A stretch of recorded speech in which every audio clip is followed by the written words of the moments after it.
Hello there! Welcome to Geno's Thing of the Day, where? Take a look at one Geno's things, and it's a day. Go figure. Hey, all you cool cats and catsesses. Hey, so glad you're here, so happy you're hanging. We're going to have some fun. You ready to have some fun? Let's have some fun. Got a great thing today? Got a great story for you today. So, these two muffins are in the oven, and the one muffin says to the other, "Wow, is it hot in here?" So the other muffin says, "Yeah, probably about 350 degrees Fahrenheit." Horse walks into a bar. Most of the patrons get up and leave because they realize the potential danger of having a horse in a bar. Yeah. Hey, so this story is so chock full of details that I needed notes because I want to make sure I get it all right for you guys. So I'm sure you're familiar with the U.S.S. Constitution, right? Not the paper, the ship, the U.S.S. Constitution, right? Old Ironside, yeah, tall ship. Anyway, the Constitution it's still in Boston Harbor. That's where it's ported at. And get this, the U.S.S. Constitution, yep, tall ship, yep, 3 masts, all the sails and everything. She's still an active United States ship. Yeah, she is. Still part of the Navy. Special cruiser. Anyway, so the Constitution was designed, she had a crew of 475 men, officers and men. And she carried 48,600 gallons of fresh water. Because, of course, back then, it's not like ships of today. They didn't have evaporator units, so they couldn't make water. They had to carry all their water. So anyway, based on the 475 people and 48,600 gallons of fresh water, that should be 6 months, right? Now, she left, and all this is according to the ship's log, okay?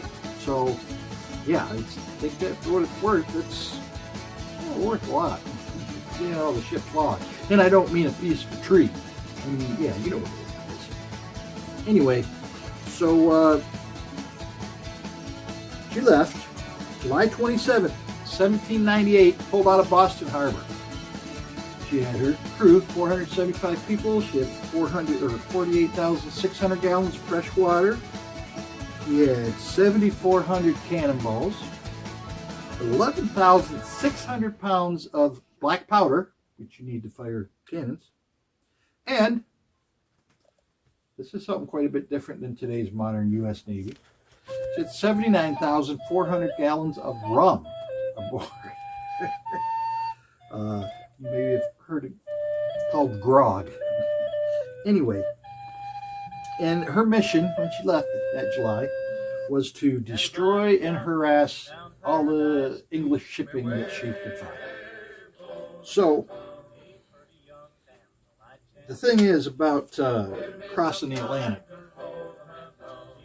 you don't just like take off from Boston and just go straight across the Atlantic. You have to go with the Gulf Stream, the jet streams, the winds and the currents and everything. So you actually have to go south and you go down and skirt through the Caribbean and then you go across.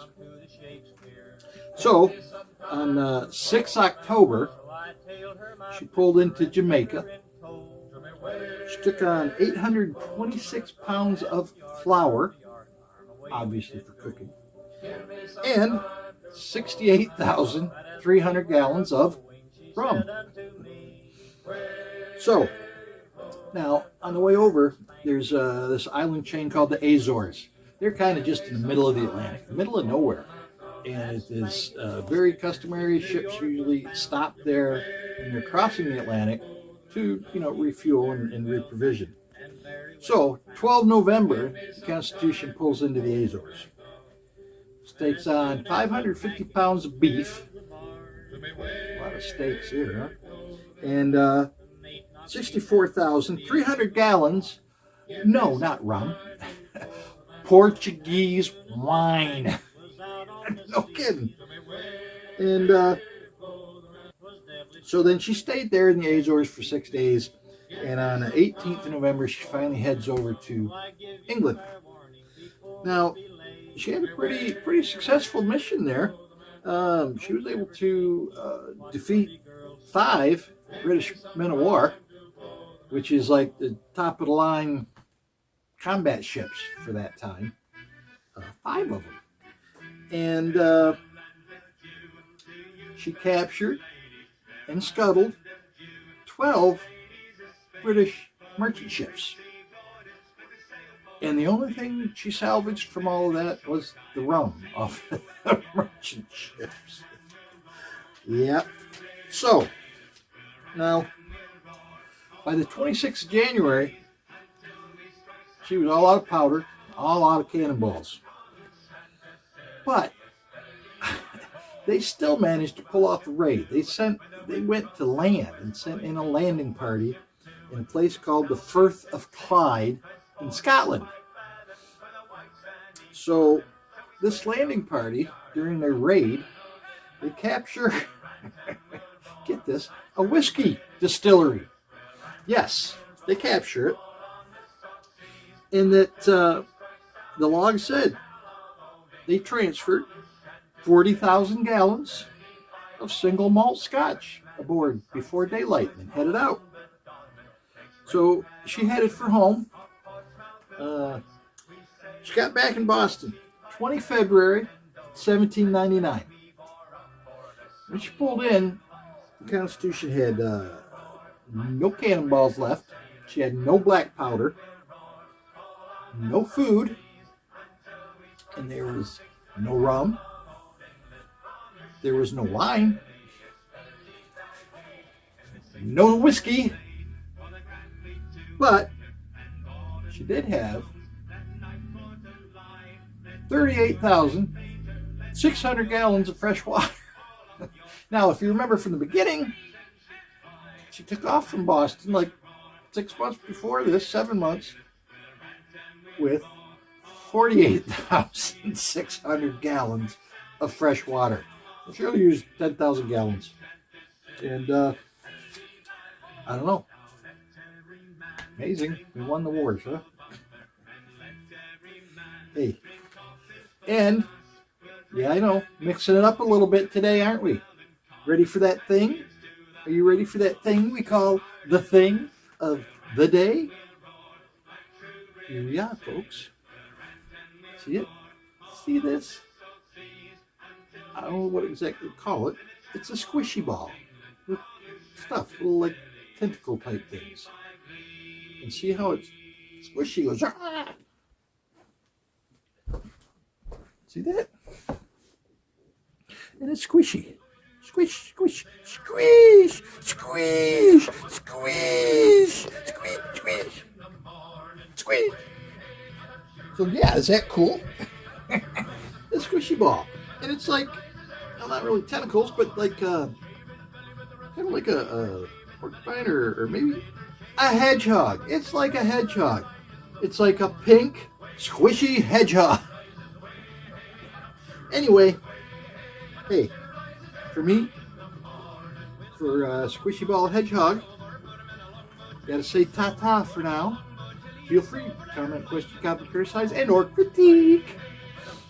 And you know why they called the medieval period the Dark Ages? Because they had many nights. Hey, my friends, stay cool. Stay crazy. You remembers, I loves you, man. I loves you. I loves you, every single last one of you. Even that one over there that I don't really like, but I still love them. You all remember, keep lovins on everybody, man. If you got a person in your life, love on them. That's it. And like I said, stay cool, stay crazy. Feel free to comment, question, copy, criticize, and or critique. Later. Later.